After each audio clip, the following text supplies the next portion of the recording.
Thank you, Paige, and thank you everyone for joining us today. This webinar, What Do You Do with Your Completed Reserve Study, is designed to help you understand the document you have in your hands and make it useful.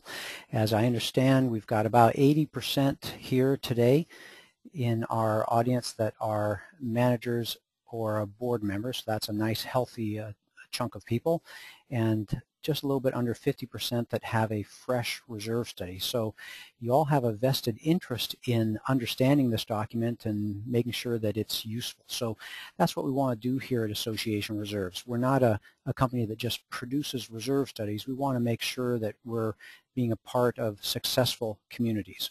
So along these lines, today I'm going to answer questions, hopefully that you've anticipated, like how do I review my reserve study for accuracy? How do I understand it? And how do I use it? Well, because you've joined us today, I assume you have some degree of questions, some interest in how to make your understanding better, how to use your reserve study effectively. So in the next 30 minutes, I'm going to take you from confused to a degree of confidence. So whether it's a new reserve study or a dated reserve study, or whether you're a board member, manager, or an interested homeowner, you've come to the right place. It won't matter if you've received a reserve study from Association Reserves, because what I'm going to go through today are general reserve study principles. This is not just an Association Reserves type program. Well, as not as Chris mentioned, that was a previous webinar. As Paige mentioned, my name's Robert Nordland. I've prepared thousands of reserve studies over the past 26 years, and today I'm taking a break from the reserve studies on my desk to help you with the handoff, taking the reserve study from the person who prepared it into your hands so it can become a valuable tool. Now, as Paige indicated, this is a live webinar. We've asked people to submit questions in advance, and you're here as a live audience, as I see pretty much coast to coast, although our East Coast attendance is a bit light today for good reasons. We've muted everyone just to keep the background noise down, but if you have a question at any point in time, or if at this point in time you have a question that you'd like me to address at the end, type it into the question box that you'll see. It'll look something like what I'm showing on screen. And also, because I'm used to doing live sessions, we have this hands raised icon that you see the arrow pointing to. It's not an opportunity for you to ask a question. That's what you do by typing a question in. Hands raised is for me to be able to get an immediate response from you. So let's try that out right now. Everyone, give me a hands raised. Click the hands raised icon to show me that you're ready to get started on today's webinar. So hands raised, everyone. Very good. Paige, we've got a good set with us today. Okay, so I'm going to put everyone's hands down, and here we go. Okay, we're going to talk about reserve studies. They're all going to look different. Again, we're not talking just about an association reserves product. We're talking about reserve studies in general. So it may look slightly different. Each reserve study is going to have some different charts, some different graphics, some different tables, different things showing different information, and you're of course wondering, what do I do with all this? Where's my value in this? Do I need to know every page? There's so many questions that you could be asking yourself, and I don't want this to be a mystery. Again, we want to be a solution-oriented company and be providing you comprehension and confidence, not just information, because it'll boil down to you being at a board meeting, making decisions, setting policy, setting budgets, because it's your responsibility, again, either as a board member or a manager, to help move the association forward. So I want to make sure that you have this document that you can use effectively for your purposes. We want to make sure that you know how to use this reserve study to have a successful community, and what I mean by that is a place where the tennis courts look more like this in good playable condition than this example shown here on screen, a tennis court that has been left idle for years and years and years, a common area asset that the board chose or neglected to maintain. So we're at a crossroads here. The future is what we create of it, and we have a choice here. How do we use this reserve study most effectively to help us make wise decisions? Well, the first thing you do when getting a reserve study is to review it and look for two different things. The first thing you look for as you grab your reserve study is to look through the reserve. Well, let me back up a little bit. I'm going to take you through today some things to look for in your reserve study to review it. Then second, I'm going to walk you through the three primary results of a reserve study to help you find, you might want to say, the good stuff. And three, the purposes of a reserve study. There's two purposes of a reserve study. So first thing is reviewing the document that you have in your hands. First thing to do is review the reserve component list. It may look like just an average table, but it's a critical table. The entire reserve study is built on this table. What's in it, how things are described, and it's very important what appears and what does not appear in this reserve component list table.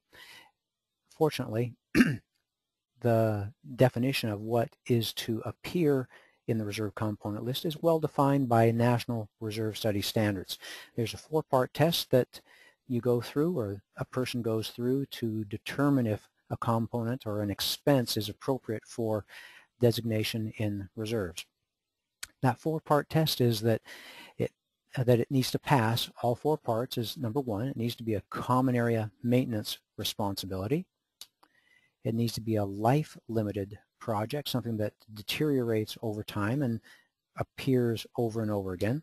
It needs to have a predictable remaining life, so not only is it on a repeatable cycle, but you need to be able to see its next occurrence. And it needs to be of a minimum cost, so you're not reserving for essentially mops and buckets and trivia at your association. So what we have is a good thing. It's like a stable three-legged stool. When the board, management, and the reserve study professional are all using the same criteria for determining what is in the reserve study, you'll have a stable reserve component list that will help you through the years make sure that you're reserving for the right things, you're not missing projects, and it will be a good guide for your association. It will span the years and the board member cycles, the election cycles that we all have. So let's look at it a little bit closer. What are we looking for? Well, we're looking for description, useful life, remaining useful life, and replacement cost.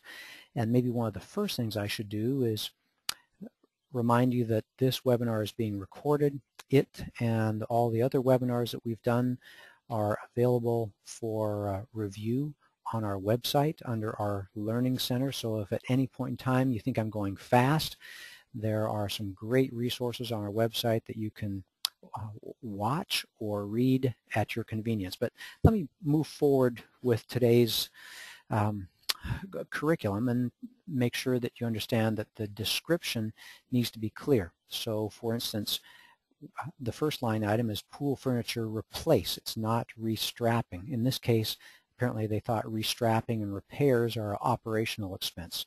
So understand the difference between operational repairs and maintenance and things that appear on the reserve component list. The useful life is the life cycle, the number of years it's intended to serve its purpose. The remaining useful life identifies where it is in that life cycle. For instance, in the first line item, you can see that the pool furniture has no remaining life. It's due to be replaced. In the second line item, the pool resurface, you can see that the pool surface is about halfway used up. And in the third line item, you can see that the roof is almost new. So that's the way you interpret the useful life and remaining useful life numbers. And then the replacement cost is the current cost. In other places in the reserve study, specifically in the funding plan, typically those portions of the reserve study will deal with future costs, inflated costs. But here in the reserve component list, we're all dealing with an apples and apples comparison. It's all current cost as if the projects needed to be done at this point in time. And the second thing to look for, the second primary thing to look for as you get your reserve study is a projection forward of the reserve balance. Now, because one of the purposes of a reserve study, and I'm previewing something you'll hear in a little bit, is helping the board set the budget. Most often, reserve studies are done in advance of the fiscal year. So one needs to project the reserve starting balance. For instance, we're here in late October. Typically, we are getting end of August or end of September reserve balances from our clients, and then adding budgeted reserve contributions and subtracting anticipated expenses to get to the end of the year. So it's a process where you're looking at the most recent reserve balance and then looking at how many months or how many weeks exist between that balance and the end of the year. So look at your projection of the reserve balance. Is that a reasonable number? Did someone forget to include the CD or another investment that is available? Make sure that that projection of the reserve balance is a reasonable number for the reserve study start date. In addition, let me take you to a couple other things. In addition, look for the date on the cover. Sometimes there might be different versions of the reserve study. Make sure you have the most recent version, and make sure that you understand what fiscal year it was prepared for. Obviously, the projected reserve balance and the reserve component list will be very different if you have an old reserve study, one prepared for previous years. We are a strong advocate of updating a reserve study every year, as it's a significant piece of budget preparation information, and that information gets out of date every year. So look to make sure you know at least what year the reserve study was prepared for. And finally, look for the type of reserve study that it is. There's three types of reserve studies: a full reserve study, an update with site visit, and an update no site visit type reserve study. So there's three types that all should be clearly described in your reserve study. So let me take a quick stop here, and if I can get a show of hands, everyone understand that the two primary things I want you looking for when you receive your reserve study is the reserve component list and the projected reserve balance. Look at those and check them out, make sure that they show the appropriate level of accuracy for your association. Show of hands, primary things to review that are your responsibility to review for accuracy is the reserve component list and projected reserve balance. Great. Again, Paige, we're getting some good cooperation here. Okay, I'm going to put everyone's hands down and move on to the second topic, and that's what are the three primary results of the reserve study. There's three specific things that you can look for in your reserve study as far as results. So once your reserve study has come clean, that it's no significant errors or shortcomings, look for the results. The first result is the reserve component list. We reviewed it for accuracy. It is a key result of the reserve study. It will show you where everything comes together, basically what we call the scope and schedule of upcoming reserve projects. Next is a calculation of reserve fund strength. You need to know where you're starting at. It starts with a projection of the reserve balance, and that balance is compared to the needs of the association to give you a strength calculation. That strength, knowing the component list, which tells you the future expenses, and knowing how strong the reserve study is to start with, allows you to, with an understanding of future expenses, allows you to prepare the reserve funding plan. And that's the third result of your reserve study. Component list, reserve fund strength, and the funding plan. Now what's significant is that the component list forms the foundation. I may use that term repeatedly. The reserve fund strength and the funding plan are both calculated based on that component list. see if I can go backwards and show you again. That component list will define the expenses in the association's future. So everything is based on that component list. It defines the needs of the association, to which the reserve fund is compared on the first day of the fiscal year, giving you the reserve fund strength calculation, and for which we'll calculate a funding plan to make sure that the association is well taken care of in the future. Okay, so the first result is that reserve component list. Now in perspective, or in order, the second result is the reserve fund strength. Now, classically, people have thought of the reserve fund in terms of dollars, wanting more dollars, less dollars is bad, more dollars is better. Well, it can be simpler than that. There is a term that describes if the reserves fit the needs of the association, or if the association is on pace. Again, in the past, the question has been, do we have enough? And that's been a hard one to answer. But fortunately, there's this term called the percent funded. And the percent funded is very simply a comparison of the reserve cash to the needs of the association. It's a term that gives you some wonderful insights as far as, do we have enough at this point in time? If the board has allowed deterioration to, I should say it differently, if the board has allowed there to be more deterioration than the cash value of the reserve funds they've collected, then the association is in a deficit situation. They're trying to catch up. They don't have as much reserves as they should have. If the reserve deterioration is roughly equivalent to the reserve fund itself, then that's when we call the association 100% funded, or fully funded. And the other side is, if there's more reserve cash, more reserve funds in the bank, then there is deterioration. Then that's an association that is in a surplus situation.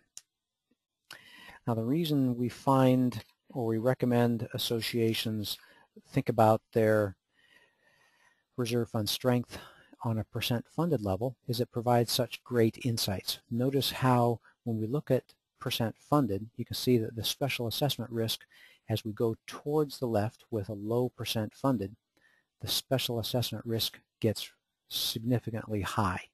So over in the 70% and higher range, there's almost no risk of a special assessment. But as the association, relatively speaking, has little cash compared to the needs of the association, special assessment risk goes way up. So we're a strong advocate of seeing your reserves in terms of percent funded. Fortunately, it's a national standard reserve study calculation, and so it's standard across the country. If you're wondering where your association fits, here's a profile of associations from across the country. You can see that most associations are in that middle range with a little bit of risk of special assessment, not too much. There's some associations, the ones we hear the most about, that are in the 0 to 30% range, the three red columns there. But that's not by any measure a lot of the associations in our country. The majority of associations are in the middle range. And the third result from a reserve study is your multi-year funding plan, knowing the reserve components and then knowing your starting point. Then you can create a plan to get to the future. And that plan often takes a lot of money, and no doubt about it, it takes a lot of cash. What we find is that reserve contributions are often 15 to 40% of an association's total budget. You can see it in a pie chart sense here by the blue slices of the pie. Often, again, 15 to 40% of an association's budget needs to be going towards reserves. It's a significant item. Now, in your reserve study, there will be a recommendation for how much funds to be setting aside. And there should be, again, according to National Reserve Study standards, a clear description of what the objective is of that funding plan. It can be as simple as keeping the reserve fund cash positive, which is what's called a baseline objective, or it can be a higher objective, which is to help the association achieve full funding. And that full funding is just a matter of a little more margin so that the association not only doesn't run out of money, but it has the amount of funds on hand equivalent to deterioration. Again, that's what helps an association minimize its exposure to a special assessment. If it's not clearly articulated in your reserve study, this is what it looks like. If you look at your reserve cash balance projected into the future and you see it going up and down and never getting too far away from bottoming out at zero, then that's what you have. You have a baseline funding objective where the funding plan objective is just to keep the association cash positive. If I, with my tools available, if I show that same graph but now plotted on a percent funded basis, it's perhaps a bit more clear to see that there's a number of years that this association's reserves are in the 0 to 30% weak range, where they have a pretty significant exposure to special assessments. That's because they just don't have much cash on hand, again, compared to the needs of the association, and they're at risk of special assessment. The other primary reserve objective, funding objective that we see out there is to be fully funded. And if it's not clearly stated in your reserve study, it will look something like this, that the reserve fund cash balance tends to grow through the years. That looks like it's accumulating a lot of money, but again, if I just plot it in terms of percent funded, what we're really doing in that situation is just staying even with deterioration.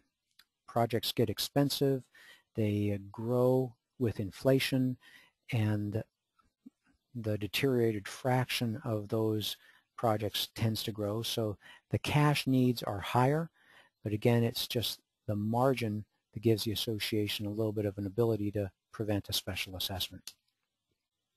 So that's a quick summary of the 3 results in a reserve study. Let me do the same thing again.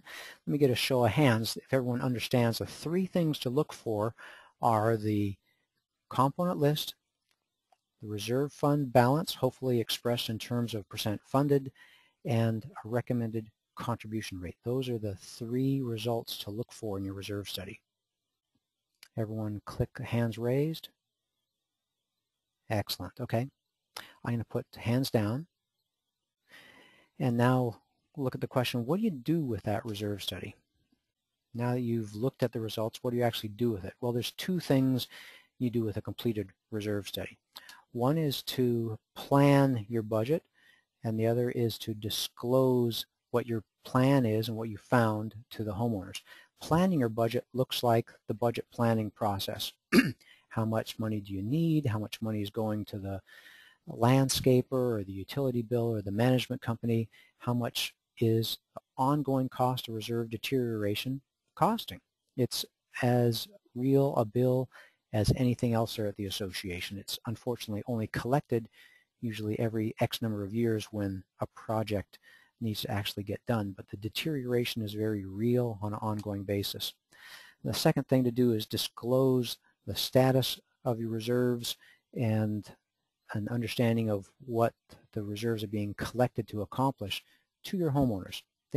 They deserve a right to know. We just don't want our clients or anyone receiving a reserve study sticking their head in the sand and taking that useful document that can be such a big help in planning the future and just sticking their head in the sand. So just a quick reminder of the material that I've covered. Look through when you get the reserve study, check it for accuracy. Look at the reserve component list and look at the projected reserve balance. And then look for the 3 results, calculation of reserve fund strength and the recommended funding plan is all based on that component list. Those are the 3 results. They may be different places in the reserve study, but that's the gem that you're looking for. That's the pearl, the 3 pearls of information that you're looking for in your reserve study. Maybe you bookmark it, Maybe you make photocopies of those pages, but that's the essence. And then remember, there's two results from your reserve study. Purposes. Plan your budget and then use it to make appropriate disclosures to homeowners. And that sets the stage for you to be able to make decisions to take good care of your association. We can provide you that information, and in today's session I want to help bring some understanding to what you do with that reserve study, but it's up to you to actually put the rubber to the road and make the decisions. Now, we had a few questions that came in advance, questions that people have emailed, and so let me take a couple of minutes to handle a few of those. I felt they illustrated some common questions. I'll run through those, and then we'll ask Paige to be the MC or the administrator as we handle some of your questions that you've been typing in while I've been talking. First off, can we eliminate components, reduce prices, or extend the remaining life in order to lower our reserve contributions? And the quick answer is, well, we won't, because we're a company that wants to provide the truth to you, but this is a common missed perception. Our goal is not to provide low reserve contributions. We see the goal of the reserve study as to provide for the needs of the association. And if you're fudging the numbers, you're certainly not going to provide for the needs of the association. You're pursuing the wrong goal. Obviously, you can make or not make whatever reserve contributions you want to, if that's your only objective. But if you want to provide for the needs of the association, that takes often wheelbarrows full of money. Number two, what if a component costs more than budgeted in the reserve study? Well, the reserve study is based on estimates. Some of them are going to be slightly high, some of them are going to be slightly low. Hopefully a few of them are pretty darn close. If a component costs more than anticipated, then hopefully there's other components that come in under budget, and so it all balances out. The typical reserve component list has anywhere from 25 to 35 components, and so there's a little bit of room for some to come in high and some to come in low. And that's a safe answer for everyone except a few associations in Florida that are calculating their reserves on a straight line basis. In that case, there's a statutory requirement in Florida to for people using that particular methodology that is falling out of favor to only use, for instance, roof dollars for a roof project. So you get into some complications there, but by and large, if a component costs more than budgeted in the reserve study, just go ahead and do it, and trust that some other components will come in a little bit less and it'll all balance out. Question 3. Can you borrow from reserves to pay a shortfall in the operating budget?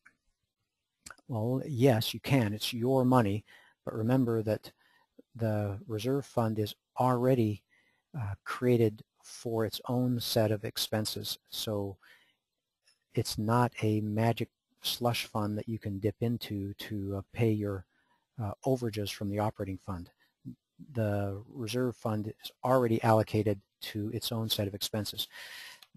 To the best of my knowledge, the state of California and the state of Washington have requirements that any borrowing from reserves be paid back to the operating fund in a particular period of time.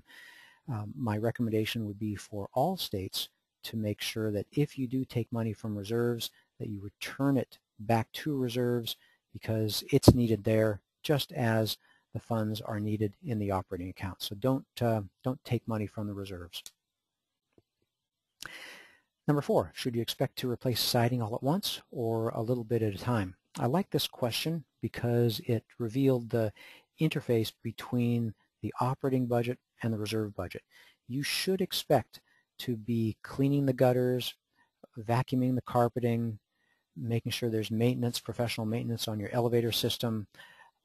All those things done through the operating budget are important to maximize the life, the useful life we call it, of your reserve component. Typically, there is a combination of ongoing local repairs and maintenance to major components and then eventual full replacement. So typically you do repairs on an ongoing basis, and then the time will come to most cost effectively replace the entire asset. Number 5, do we have a legal obligation to spend funds to upgrade or modernize? Well, I think you all appreciate that the board has a legal responsibility to spend funds to maintain the assets of the corporation. The question is, do they have an obligation to upgrade or modernize? Well, my quick answer is that I don't think they have a statutory obligation to modernize, but it's certainly in many, many cases the appropriate thing to do. In some cases, it's the cost-effective thing to do because of new technologies that are available, and in some cases for major pieces of equipment that use energy, elevators, boilers, chillers, things like that, the newer ones use a lot less energy than the old ones. So you may find some savings in your operating budget when you actually do upgrade and modernize. So there's a number of things to think about. Question 6, is it wrong to invest reserves in multi-year investments, making them inaccessible? This question is interesting. It reveals that it's typically a good objective to maximize reserve interest, but it's bad if it's done at the wrong time. This question came from a client in my personal portfolio of properties who is at an association where the previous treasurer locked up the reserves in a long-term investment vehicle, even though they knew that they had some significant expenses coming there at the association. So ignoring the upcoming expenses, they locked up the reserves, maximized their interest, and now they're in a situation where those components are failing and they're having to withdraw the funds with penalties to make them liquid for the necessary projects there at the association. So it's a good idea to maximize your reserve interest, but keep in mind when they will be needed at the association before you do lock them up for too long. Question 7, how much do we save if we only want to be 50 or 70% funded? Again, the quick answer is it takes a lot of money just to be 0% funded, just to barely have enough cash to pay for the timely repair and replacement of reserve components. It doesn't take that much more money to be 100% funded. Being 100% funded just means you have some margin. You have a little bit of extra padding so that you're not quite so close to having a special assessment risk. So what we find is there's typically only a single-digit drop in reserve contributions if you go down from 100% to 70 or 50%. It's not a significant drop in your reserve contribution rate. Question 8, does being 100% funded tell you that everything's in good condition? And the answer is no. 100% funded, as I showed earlier, just reveals balance at the association, that the association has the cash equivalent to deterioration. So if there's a lot of deterioration and the association has a lot of cash, they can be 100% funded. Being 100% funded doesn't mean that everything's nice and shiny. And question 9, wouldn't it be good to have a contingency for the unexpected?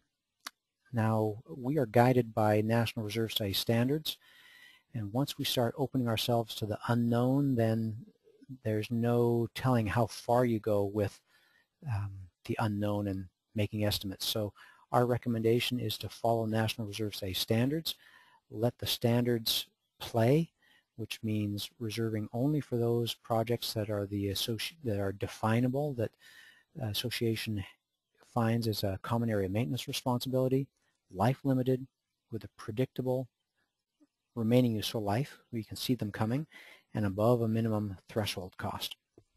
So that's I want to thank the people that emailed these questions in. One of these just came in a couple minutes ago, right before the session started, and it's at this point in time that we have a few more minutes. Paige, can I get you to read off the questions that our attendees have asked while I've been talking? Absolutely.